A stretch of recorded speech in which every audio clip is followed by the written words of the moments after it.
बेटी से रिश्ता। कहानी मयंक और विभा की है। मयंक एक अच्छी नौकरी करता था, लेकिन विभा की जाति का ना होने के कारण विभा के माता पिता शादी के लिए नहीं मानते हैं। पर जब दोनों अपनी मर्जी से शादी कर लेते हैं तो क्या है विभा, 6 साल हो गए हैं शादी को, लेकिन एक दिन नहीं गया कि तुम माँ पापा को याद कर परेशान नहीं होती। मैं कितनी कोशिश करता हूँ कि तुम सब भूल जाओ। कोई नहीं भूल पाता है मयंक। माँ पापा को कोई कैसे भूल सकता है। तभी सास का फोन आता है। मान लो विभा से बात कर लो, आज उसे अपनी माँ की बहुत याद आ रही है। बेटा विभा, मैं आ जाऊं? हम दोनों चलेंगे तेरे माँ पापा के पास। बोलो। ना माँ जी, वो आप लोगों को कुछ बोलेंगे तो मुझे और भी बुरा लगेगा। आखिर आप भी मेरी माँ ही तो हैं। अरे सुन लेंगे ना यार, कोई बात नहीं, बोलेंगे ही ना। चलो माँ, मैं फोन रख रहा हूँ। वो क्या है ना, आज विभा को लेकर डॉक्टर के पास जाना है। बहुत दिनों से इसके सर पर लगातार दर्द हो रहा है। अरे हाँ हाँ, ले जा बेटा, सर दर्द को हल्के में नहीं लेना चाहिए। वैसे भी ना बहू सोचती बहुत है। मयंक माँ का फोन रख देता है और दोनों कार से अस्पताल जाते हैं। लेकिन जैसे ही वो लोग अस्पताल जाते हैं, विभा को स्ट्रेचर में नर्स उसकी माँ को लेकर जा रही दिखती है। मयंक, माँ, मयंक वो मेरी माँ है। इतने सालों बाद देखी भी तो इस हाल में मैं उनके पास जा रही हूँ। अरे रुको, कहीं वो लोग तुम्हें देखकर और परेशान ना हो जाए, या फिर तुम्हें कुछ बोल ना दे विभा, तुम फिर परेशान हो जाओगी। मयंक, कैसी बात कर रहे हो? वो माँ है मेरी।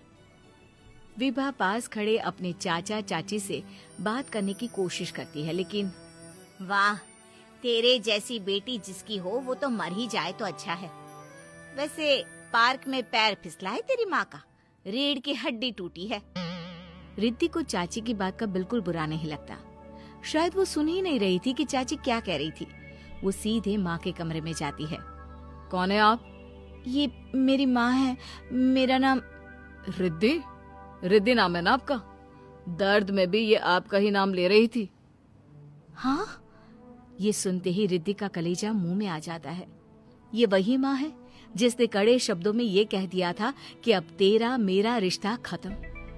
फिर रिद्धि का पति मयंक भी वहां आ जाता है। सामने खड़े होते हैं रिद्धि के पिता।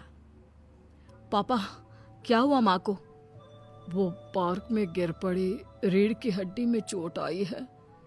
रिद्धि पिता की तरफ देखती है, लेकिन पिता मुंह फेर लेते हैं। पता है मयंक, माँ दर्द में मेरा नाम ले रही थी। मेरी माँ मुझे याद कर रही थी मयंक। मैं माँ को कुछ नहीं होने दूंगी, देख लेना। हाँ रिद्धि, हम मिलकर माँ का ख्याल रखेंगे, उन्हें फिर से खड़ा कर देंगे। लेकिन भैया कहाँ है? रिद्धि पिता के सामने जाकर खड़ी हो जाती है। पापा, भैया कहाँ है? वो अमेरिका में है, वो नहीं आ पाएगा। रिद्धि फिर माँ की ओर ध्यान कर लेती है। उस पूरी रात रिद्धि माँ को देखती खड़ी रहती है। पिता मन ही मन सोचते हैं, जब इतना ही प्यार था तो क्यों चली गई किसी एक अजनबी के लिए हम सभी को छोड़कर। तभी डॉक्टर बाहर आते हैं। आपकी वाइफ को होश आ गया है, क्या मैं उनसे मिल सकता हूँ? जी नहीं, वो बार बार अपनी बेटी का नाम ले रही है। रिद्धि बेटा, तुम अंदर चली जाओ। माँ रिद्धि को देखकर रोने लगती है। बेटा, माँ के गले लग जा।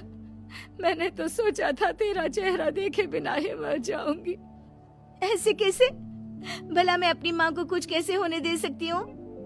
माँ उठने की कोशिश करती है, लेकिन वो उठ नहीं पाती। देखिए, आपकी रीढ़ की हड्डी में फ्रैक्चर है।